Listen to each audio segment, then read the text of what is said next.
नमस्कार, मैं योगेश राणा। 2024 के लिए मैदान सज चुका है। देश की राजनीति 2024 से पहले एक बड़ी करवट लेती हुई दिख रही है। इस करवट का 23 जून को पटना में होने वाली महाबैठक से कोई संबंध नहीं है। यह एक अलग ही तरह के परिवर्तन की सुगबुगाहट है। आप कुछ संकेतों पर गौर कर सकते हैं। पहली बात, बसपा की ओर से एक प्रेस विज्ञप्ति जारी की गई।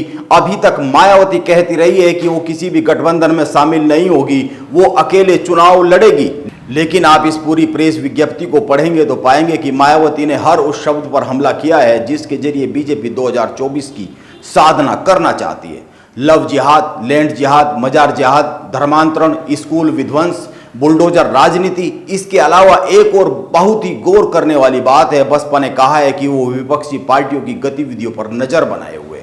इन दिनों एक और घटना घटती हुई दिख रही है। कांग्रेस और बसपा में नजदीकी बढ़ती हुई दिख रही है। तेलंगाना में दोनों पार्टी के प्रमुख नेताओं की मीटिंग हुई। कांग्रेस के राष्ट्रीय सचिव एस.ए. संपत कुमार और बसपा के तेलंगाना प्रदेश अध्यक्ष आर.एस. प्रवीण कुमार मिले। इसके बाद दिल्ली में एक मीटिंग हुई है। अभी दिल्ली की मीटिंग को लेकर जो खबरें आ रही है वह बताती है कि मायावती चाहती है लोकसभा चुनाव से पहले तेलंगाना, राजस्थान, मध्य प्रदेश और छत्तीसगढ़ के विधानसभा चुनाव में कांग्रेस से गठबंधन कर लिया जाए ताकि लोकसभा चुनाव के लिए जमीन तैयार की जा सके। अभी मायावती के घर पर भी एक बैठक हुई है। इसमें पार्टी के सबसे खास 10 लोगों को ही बुलाया गया, एक सांसद तक को नहीं बुलाया गया, जबकि उत्तर प्रदेश में बसपा के पास मौजूदा समय में 9 सांसद है। राज्यसभा सांसद रामजी गौतम इस बैठक में मौजूद रहे हैं। इसके साथ ही राजस्थान, मध्य प्रदेश, छत्तीसगढ़ और तेलंगाना राज्यों में पार्टी के प्रभारी, जो प्रदेश प्रभारी है, वो बैठक में मौजूद रहे। इस बैठक में भी राय बनी कि कांग्रेस के साथ गठबंधन की दिशा में बढ़ना चाहिए। बसपा अकेले चुनाव में उतरेगी तो बचा कुचा वोट भी खो देगी। इस बैठक की रिपोर्टिंग अखबारों में छपी है, यानी बसपा कांग्रेस की ओर बढ़ना चाह रही है। अब कांग्रेस इस हाथ को स्वीकार करेगी या नहीं करेगी, इस पर तो अभी कुछ कहना मुश्किल है। लेकिन यह सवाल तो उठना ही जरूरी है कि आखिर ऐसा क्यों हो रहा है, बसपा दिलचस्पी क्यों दिखा रही है और कांग्रेस इस समय राजनीतिक समीकरणों में किस दिशा में जाकर खड़ी हो गई है। आप कुछ घटनाओं पर गौर कीजिए।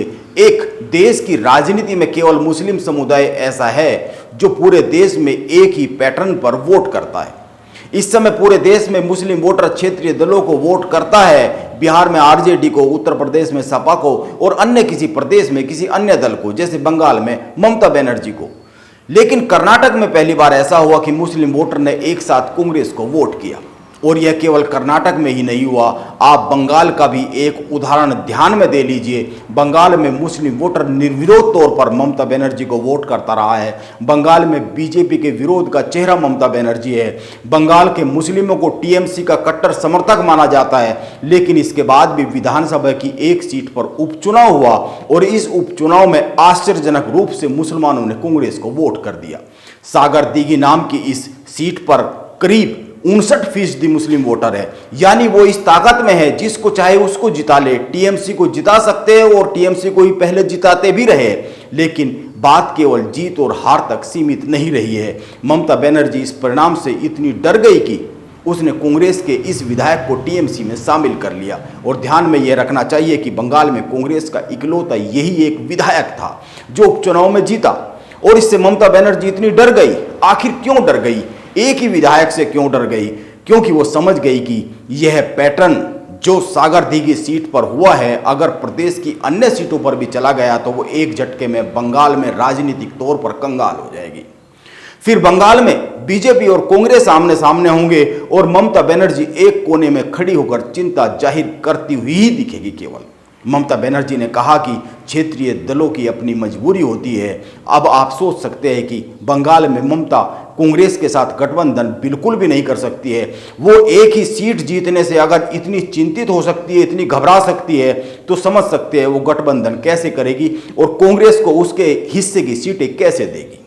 और करीब करीब ये हर राज्य के समीकरण है, हर राज्य की कहानी है। और हर राज्य में मुसलमान यह समझ गया है कि क्षेत्रीय दल उसके किसी काम के नहीं है, क्योंकि ये क्षेत्रीय दल किसी के दोस्त और दुश्मन नहीं है। ये अवसरवादी संगठन है। ये कभी भी किसी के साथ हो सकते हैं। ये केवल अपनी स्वार्थ की जमीन पर खड़े हुए हैं। ये बीजेपी को भी बैक हैंड पर सपोर्ट कर देते हैं और कांग्रेस के भी साथ खड़े हो जाते हैं। जरूरत पड़ने पर पीछे के दरवाजे से ही किसी के भी साथ खड़े हो जाते हैं।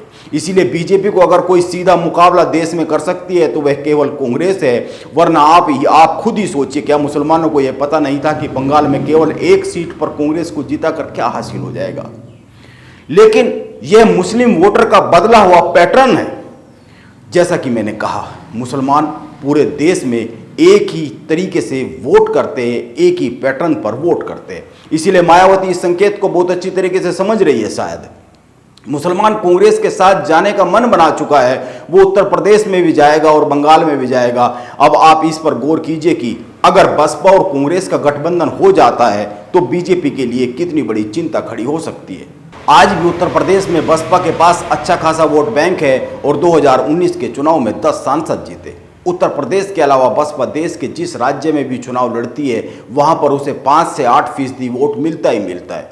बसपा भी अपने राजनीतिक अस्तित्व से मौजूदा समय में जूझ रही है और कांग्रेस भी अपने राजनीतिक अस्तित्व से मौजूदा समय में जूझ रही है। अन्य जो क्षेत्रीय दल है उनके साथ ऐसी स्थिति नहीं है। वे अपने अपने प्रदेश में ठीक स्थिति में हैं और वे अपने अपने प्रदेश में दोनों दलों को अपना दुश्मन ही मानते हैं, बीजेपी और कांग्रेस दोनों को। यह मेल बन सकता है बसपा और कांग्रेस का, और अगर बसपा और कांग्रेस एक साथ आगे बढ़ती है तो बीजेपी के लिए यह चिंता पैदा करने वाला समीकरण होगा ही होगा। अब 23 जून को पटना में विपक्षी दलों की महाबैठक है। इस महाबैठक से पहले कांग्रेस के मूड को देखकर लग रहा है कि वो किसी भी उस दल के सामने झुकने के लिए तैयार नहीं है जो दल अपने अपने प्रदेश में मजबूत स्थिति में है। इस बैठक में बसपा को बुलाया नहीं गया है। अब देखते हैं 23 के बाद देश की राजनीति के क्या समीकरण बनते हैं, क्या दिशा लेती है देश की राजनीति, क्या करवट लेती है। नमस्कार, मैं योगेश राणा, आप बने रहे मेरे साथ।